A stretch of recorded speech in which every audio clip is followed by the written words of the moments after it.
아멘. 제가 오늘 보면대를 준비했고요. 제가 오늘 핸드 마이크를 들고 설교를 합니다. 본문이 원고가 매우 많습니다. 그래서 제가 오늘 헛된 이야기를 하다 보면 오늘 집에 못 갈 수도 있어요. 어제 제가 올려드렸던 본문이 무려 67절 정도입니다. 그래서 오늘은 제가 원고 중심으로 마치 준비된 원고를 읽는 것으로도 여러분들 은혜가 있으면 참 좋겠다는 생각으로 준비를 했기 때문에 가능하시다면 여러분도 오늘 성경 본문을 좀 함께 보시면서 말씀을 들었으면 좋겠고요. 오늘 설교의 대부분의 내용은 오늘 기록된 스데반과의 내용에 대한 설명일 겁니다.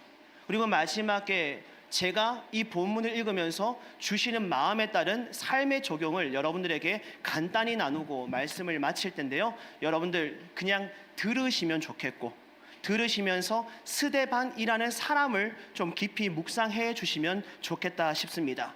괜찮으시죠? 네, 한번 제가 원고를 읽어보겠습니다. 여러분 혹시 뮤지컬 중에 누가 죄인인가라고 하는 뮤지컬을 보신 분이 계세요? 아무도 관심이 없으세요? 뮤지컬에? 보셨어요? 뭐죠? 이 작품은요, 안중근 의사의 마지막 순간을 조명한 뮤지컬 내용인데, 침략의 원흉이었던 누구죠? 이토 히로부미를 처단한 후 법정에 서게 된 그 장면을 이야기하고 있습니다. 세상 많은 사람들은요, 안중근을 향하여서 무엇이라 말했을까요? 사람을 죽인 살인자라고 부르지만 그는 그 현장에서 단호히 망설임 없이 이렇게 외칩니다. 나는 조국을 위한 의로운 행동을 했습니다. 진짜 죄인은 조선을 침략한 자들입니다 라고 하는 것을 밝히고 있습니다. 이 외침을 통해서 우리는 한 가지 질문을 할 수 있을 것 같습니다. 뮤지컬의 제목처럼 누가 죄인인가입니다. 오늘 우리가 마주하는 사도행전의 인물 스데반도 마찬가지입니다. 그는 거짓 고소로 산해드린 법정에 서지만 오히려 그 자리에서 담대히 하나님의 구원 역사를 선포하며 진정한 죄인이 누구인가를 분명히 밝히고 있습니다. 그리고 오늘 이 말씀을 통하여서 우리는 우리 자신에게 이렇게 질문해 보아야 돼요. 누가 죄인인가가 아닙니다. 오늘 스데반을 통하여서 우리에게 질문해야 되는 것은 나는 진리를 따르고 있는가입니다. 나는 진리를 따르고 있는가? 아니면 진리를 외면한 채 정의를 외치는 자를 정죄하는 자는 아닌지를 여러분 자신에게 질문해 보아야 할 것 같습니다. 자, 이제 오늘 내용 한번 스데반의 내용을 한번 살펴보도록 하겠습니다. 스데반 어떤 사람이었죠? 지난주에 세워진 사람들 중에 한 사람이 스데반이었습니다. 웬만한 구제 활동을 위하여서 세워진 자가 스데반이었다라는 겁니다. 근데 오늘 본문의 저자는 스데반이 어떻게 구제를 섬겼느냐에 대해서 이야기를 하고 있지 않습니다. 오히려 강력한 복음 증거 사역에 대한 이야기를 자세히 열거하고 있습니다. 근데 놀랍게도요, 사도와 같이 스데반은 기적과 표적을 행합니다. 그로 인하여서 논쟁에 휘말리게 됩니다. 먼저 논쟁을 벌이게 된 회당은 리버티노라는 곳입니다. 리버티노. 어떤 회당이냐면 자유인들의 회당, 지도자들이 모여있는 곳입니다. 전에 포로였던 자들이 자유를 얻게 되면서 모인 사람들이라는 겁니다. 어떤 학자들은요, 스데반 또한 기독교로 개종하기 전에 이 회당에 속해 있을 것이다 라고 말하기도 합니다. 그래서 스데반은 헬라파 유대인들, 디아스포라였죠. 먼 곳에서 다시금 초대교회에 함께 하기 위해서 모인 사람들, 그 모인 사람들을 향해서 예수 그리스도를 증거하였고 이를 통하여서 논쟁을 벌이게 되었다. 그런데 그들이 스데반을 논쟁으로 인해 이길 수 있었을까요? 그러지 못했다라고 성경 말씀에 기록되어져 있습니다. 그는 지혜와 성령으로 충만하여서 그들과의 논쟁에서 거뜬히 감당해냈다라고 성경에 기록되어져 있습니다. 이에 결국 그 사람들이 무엇을 했을까요? 헛된 소문을 만들어서 사람을 선동하기 시작하고 결국 최고의회인 산헤드린 법정함에 스데반을 세웁니다. 그리고 이제 오늘 7장 1절에 보시면 스데반을 향한 공회원들의 첫 질문이 이거였습니다. 이것이 사실이냐라는 것이죠. 여기서 이것은 두 가지의 의미를 가지고 있습니다. 6장 13절에 성전과 율법을 거슬러 말하고 있다라는 것과 두 번째 14절 성전을 헐고 모세의 율법을 고치겠다라고 말한 것이 사실이냐라고 하는 이 두 가지의 내용이었습니다. 이 질문에 대한 스데반의 마음이 어떠했을까요? 두려울 만도 한데 오늘 본문의 내용의 스데반의 모습을 보시면 비장함이 느껴집니다. 그 이유가 무엇일까요? 나는 이 말을 한 적이 없기 때문입니다. 나는 이러한 문제를 일으킨 적이 없기 때문에 그는 한 점의 두려움이 없는 오히려 비장한 모습을 우리에게 나타내고 있습니다.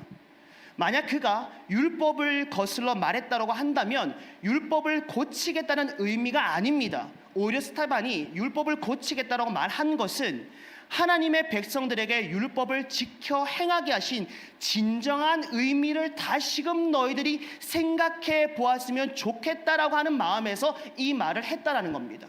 예를 들어서 예수님께서 유대인들을 향해서 안식일 계명을 교육하십니다. 이미 유대인들은 안식일을 정말 철저하게 지켰던 사람들입니다. 그런데 그들은 안식일을 지킴으로써 하나님께 감사 영광을 높여드리기보다 어떻게 했다고요? 이를 지켜낸 자신을 칭찬하며 나 참 괜찮은 사람이야 라고 하는 식의 착각을 범하고 있더라는 겁니다. 여러분들 이스라엘의 한 고급 아파트에 이 말 많이 들어보셨을 거예요. 샤밧 엘리베이터라고 들어본 적 있으세요?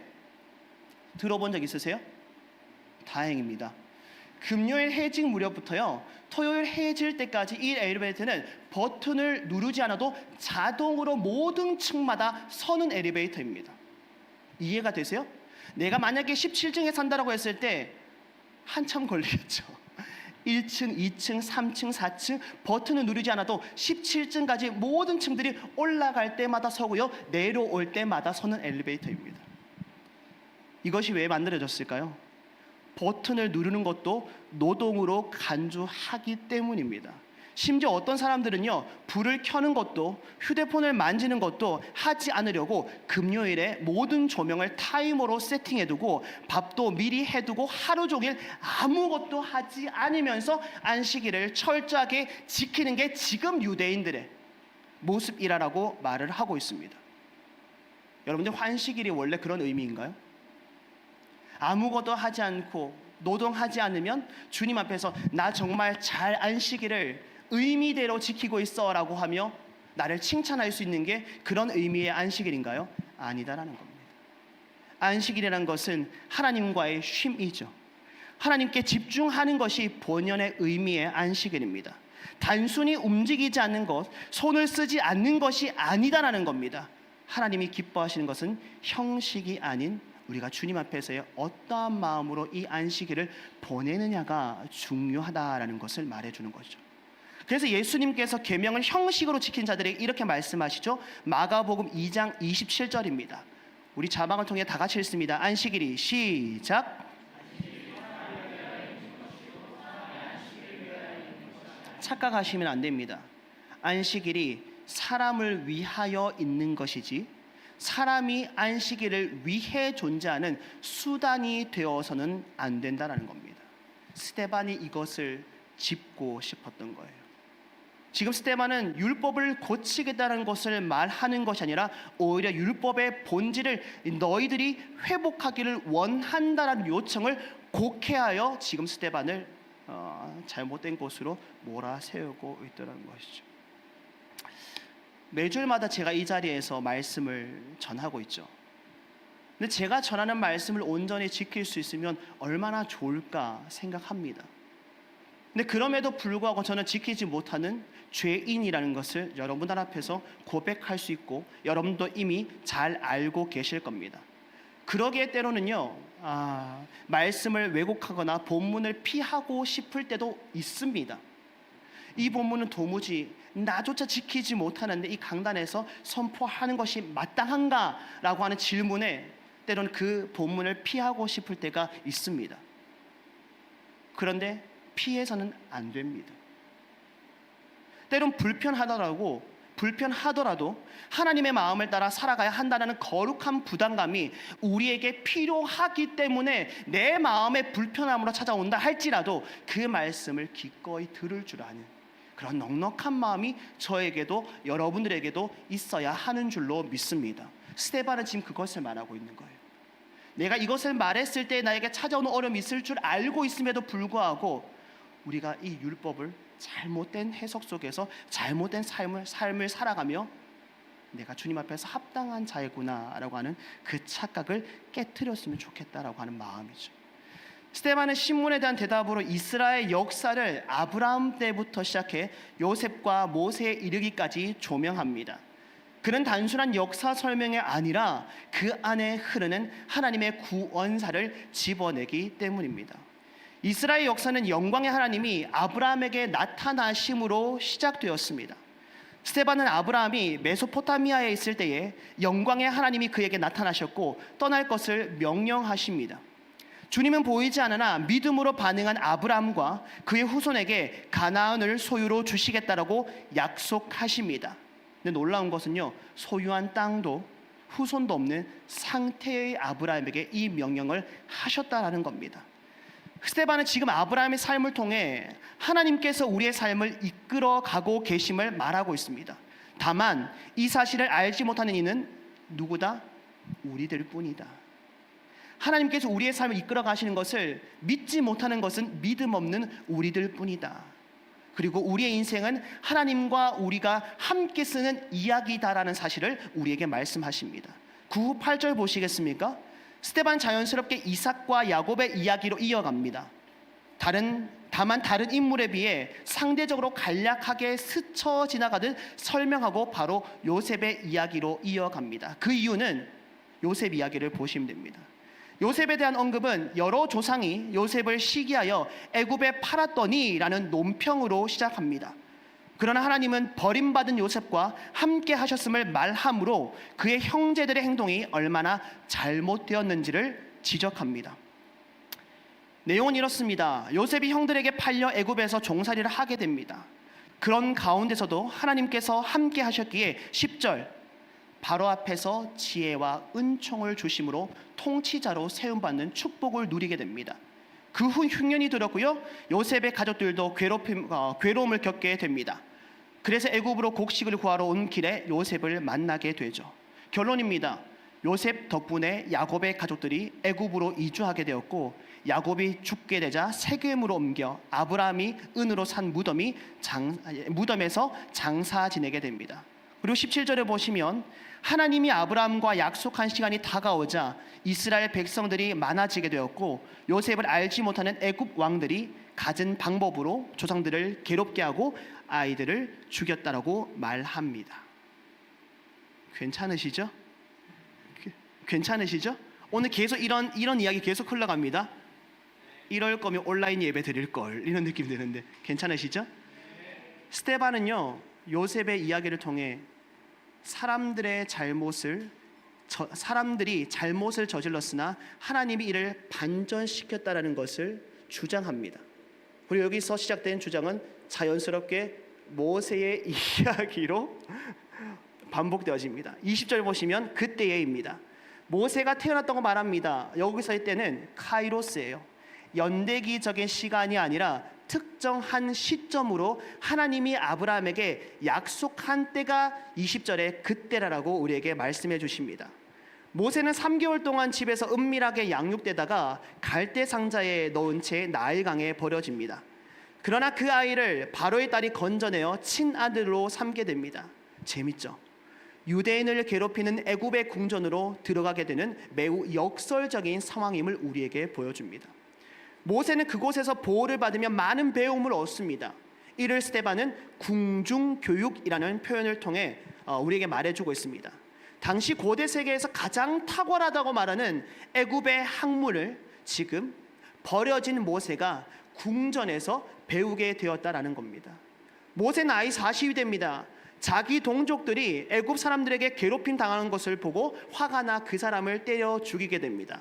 그리고 다음날 동족들끼리 싸우는 것을 보고 말리려 할 때 그 사람들이 무엇을 말했을까요? 어제는 애굽 사람을 죽이더니 오늘은 우리를 죽이려 하느냐라고 하는 소문을 내기 시작합니다. 여러분, 모세는 분명 이스라엘 백성들을 편들고자 했는데 같은 동족들에게 버림을 받게 됩니다. 결국 모세는 도망을 치게 되고요, 미디안 땅에서 나그네와 같은 쓸쓸한 시간을 보냅니다. 40년이라는 세월이 흘러서 떨기나무 불꽃 가운데 임하신 하나님을 만나서 새로운 사명을 받게 됩니다. 유명한 구절이죠. 33절, 내 발에 신을 벗으라. 그리고 모세에게 찾아오신 하나님의 이유를 34절에서 이렇게 말합니다. 탄식하는 소리를 듣고 내가 너를 사명자로 선택하였다입니다. 마침내 출애굽 사건이 어떻게 이루어진지 본장에서 자세히 설명하고 있는데 이거는 제가 여러분들에게 맡기겠습니다. 나중에 한번 읽어보시고요. 이 모든 이야기 속에서 스데반은 한 가지의 공통적인 패턴을 보게 됩니다. 무엇일까요? 하나님의 사람들은 늘 처음에는 배척을 당한다. 그러나 결국 하나님의 손에 의해 구원의 도구로 쓰임받는 사실을 지금 스데반은 이 놀라운 역사를 통하여서 관통함으로 인해 깨닫게 되었다라는 겁니다. 스데반은 모세의 이야기를 결론으로 37절입니다.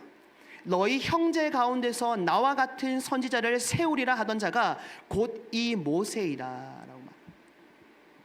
지금 스데반이 구약의 역사를 계속 이야기하고 있는 이유는 지금 사람들을 통하여서 누군가를 빗대어 생각하고 있기 때문이고, 그 사람들을 너희들에게 소개하기 위함입니다. 그 사람이 누구인가요? 바로 예수님입니다. 자기의 백성을 구원하기 위해 이 땅에 오셨으나 자기 백성들로부터 철저하게 배척당하고 버림받은 예수님에 대해서 이야기하기 위해서 이전의 많은 조상들이 예수님처럼 동일한 고난을 경험했다라고 하는 것을 스데반이 말해주고 있는 겁니다. 그리고 스데반은 광야 교회가 있었음을 말합니다. 지금 스데반은 모세를 계속 높이고 있어요. 그런데 이렇게 높이는 이유는 한 가지입니다. 자신이 모세를 거역한 적이 없습니다. 그를 통해 전해진 율법을 거부한 적도 없다는 사실을 역사의 인물들을 통하여서 말해주고 있는 겁니다. 오히려 그 전통 위에 서 있는 예수님을 누가 박해하고 거역하였는가? 야곱과 모세를 배척하고 있는 이스라엘 백성들을 빗대어서 예수님을 박해한 사람은 누구입니까?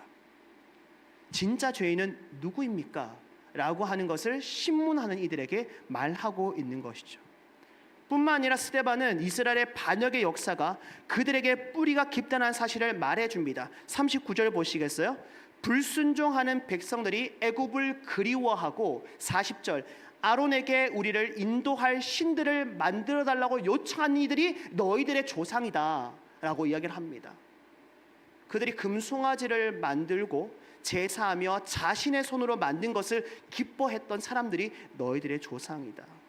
그리고 스데반은요, 아모스 선지자의 말을 인용합니다. 42에서 43절, 이스라엘 백성들의 죄, 지도자들의 죄입니다. 이 말이 지금 누구에게 죄가 있다고 말하는 겁니까? 너희들에게 이 죄가 나타나고 있다는 것을 스데반은 지적하고 싶은 것입니다. 그리고 스데반은 광야에서 조상들에게 증거의 장막이 있었다라고 말합니다. 하나님이 모세에게 하나님과 이스라엘의 만남의 장소로 회막을, 그리고 거룩한 제사의 행위가 드려지는 곳으로 성막을 말합니다. 모세가 시내산과 언약을 맺으면서 이스라엘의 나라가 탄생합니다. 나라가 세워짐에 사람들은 기쁨과 감격, 은혜 속에서 자발적으로 자신의 소유를 내어 회막을 만듭니다. 이런 회막이 다윗 때에 있었으며 하나님 앞에서 은혜를 받은 다윗이 하나님이 머무실 처소를 만들게 해달라고 청합니다. 그리고 그것이 솔로몬 시대에 이루어집니다. 그런데 아이러니하게도 솔로몬이 성전을 짓고 난 후에 49절에 보시면 지극히 높으신 이는 손으로 지으신 곳에 계시지 않다라는 말을 합니다. 그리고 시편을 인용해서 그 이유를 설명하시죠. 49에서 50절입니다. 성전은 아름다운 곳이다. 그러나 숭배되어야 할 대상이 아니다. 지금 스데반이 시편 기자의 말을 인용해서 지금 신문하는 이들에게 무엇을 말하고 싶은 거예요? 예배를 드림에 내 영혼을 감찰하시는 하나님 앞에 아름다움이 있어야 된다. 이 성전의 아름다움이 아닌 어느 곳에서 예배를 드리듯 너의 영혼의 아름다움이 주님께 비추어져야 한다. 그런데 너희는 예배를 드리는 이곳이 아름답다라고 주장하고 있다는 겁니다. 하나님이 무엇을 보신다? 마음의 중심을 보신다. 성전은 하나님이 백성의 그분을 섬기는 마음으로 표현하기 위한 장소일 뿐입니다. 그런데 우리는 자칫 하나님을 가두어 놓고 자기 욕심대로 이곳에 임하여 주옵소서라고 하는 하나님을 조정하고자 하는 착각과 죄를 범할 때가 너무 많다라는 겁니다. 또한 하나님은 하늘과 땅을 만들어 자신의 보좌와 발등상으로 삼으신 것처럼 솔로몬의 성전을 자신의 유일한 거처로 삼으실 이유가 없음을 스데반을 통해서 우리에게 말하고 있는 겁니다. 잘 들어봐 주세요. 당시 종교 지도자들은 하나님께 성전이 절대적으로 필요하다라고 주장했던 사람들입니다. 오해하고 있는 거죠. 이러한 생각은 결과적으로 성전의 우상화를 가지고 왔고, 스데반은 지금 이를 지적하며 성전의 절대적 필요성을 부정했을 뿐 성전 자체를 부정한 것이 아니다라고 해명하고 있습니다. 괜찮으시죠? 계속할게요. 스데반의 설교는 그들에게 매운맛이었습니다. 스데반은 지금 역사 이면에 흐르고 있는 하나님의 구원사를 꿰뚫어 보고 있습니다. 지금 자신을 향해 하나님을 모독하고 율법을 바꾸려고 한다는 기소 사실에 대해 오해에서 시작되어 지금 오히려 모세가 이야기했던 나와 같은 선지자를 보내겠다는 하나님의 말씀을 기억하지 못한 채 오히려 예수님을 박해한 책임을 면할 수 없을 것이다 라고 지적하고 있습니다. 이 말을 들은 그들의 반응 참 재밌습니다. 54절이죠. 말씀의 찔림을 받은 그들, 참회가 이루어져야 할 상황에서 메신저를 향한 분노와 적개심을 드러냅니다. 그들은 메신저를 제거하면 메시지가 사라질 것이라고 생각했을 겁니다. 그러나 복음의 메시지는 결코 사라지지 않습니다. 이런 위기의 상황에서 스데반은 55절 성령 충만함으로 반응합니다. 그래 어떠한 상황에서도 하나님을 생각했고 하나님의 영광에 감사하던 자이기 때문입니다.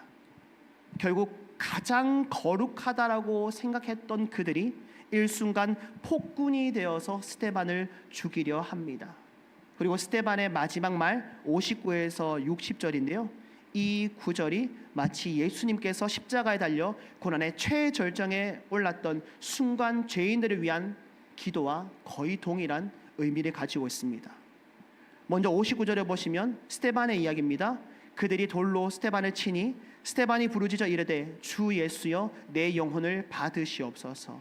내 영혼을 받으시옵소서. 60절이죠. 무릎을 꿇고 크게 불어 이르되 주여 이 죄를 그들에게 돌리지 마옵소서. 이 죄를 그들에게 돌리지 마옵소서. 근데 예수님께서 하신 말씀 누가복음 23장 46절 예수께서 큰 소리로 불러 이르시되 아버지여 내 영혼을 아버지의 손에 부탁하나이다. 아버지의 손에 부탁하나이다. 23장 34절 이에 예수께서 이르시되 아버지 저들을 사하여 주옵소서. 저들을 사하여 주옵소서. 스데반의 마지막 주님을 향한 기도와 예수님의 마지막 기도의 내용이 동일하다라는 것을 우리에게 나타내고 있는 것이죠. 그리고 이 고백을 한 후에 스데반은 육신의 잠을 청하게 됩니다. 여기까지가 오늘 본문의 설명이었습니다. 열심히 달려왔네요. 어떠세요? 지금 스데반의 설교를 제가 요약해서 말씀드렸는데 혹시 이 본문을 살피면서 여러분들 가운데 마음에 조금의 울림은 찾아오십니까? 왜 스데반이 지금 과거의 역사, 그들의 조상의 이야기를 설명하면서 그들이 모르는 바는 아닐 텐데 왜 다시금 아브라함부터 시작된 그 역사들을 그들에게 다시금 설명하고 있을까? 이를 통해 저는 이제 여러분들에게 세 가지 적용이에요. 세 가지 적용을 나누고 이제 말씀을 마무리할 건데요. 첫 번째는 얼굴이 천사와 같더라입니다. 6장 15절 말씀인데요. 우리 다 같이 한번 읽어볼게요. 시작.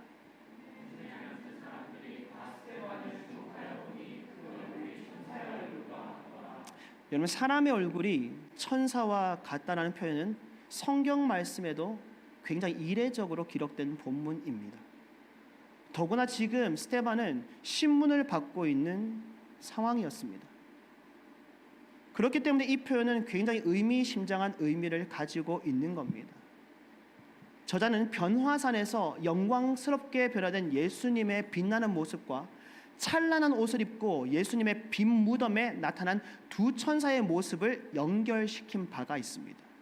이처럼 산에 들인 공회에서 재판을 받고 있는 스데반의 얼굴을 천사의 모습으로 묘사하고 있는 것은 그가 이미 부활의 영광 가운데 계신 예수님을 닮아가고 있음을 우리에게 시사하고 있는 겁니다. 비록 억울한 고소를 당해 고통받고 있지만 하나님의 영광이 스데반과 함께 하고 있음을 우리에게 보여주고 있는 겁니다. 우리도 진리 가운데 서 있을 때 세상은 우리를 오해하고 공격할 수 있습니다.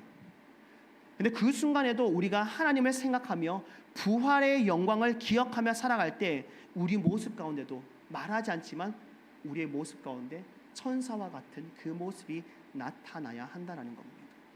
여러분, 한 주간의 삶을 돌아보시겠어요? 얼마나 복음과 진리 앞에 삶을 살아갈 때 억울할 때가 많으세요? 그들이 말하는 것과 우리의 삶이 너무 다르다는 이유로 여러분의 삶 가운데 찾아오는 이유 모를 억울함이 너무 많다는 것이죠. 근데 그 억울함을 대할 때 여러분들의 얼굴과 표정을 한번 생각해 보세요. 그럼에도 불구하고 스데반처럼 얼굴이 천사와 같더라. 근데 천사와 같다라고 하는 그 얼굴에 주름이 있을까요? 염려가 있을까요? 그늘이 있을까요? 아니요.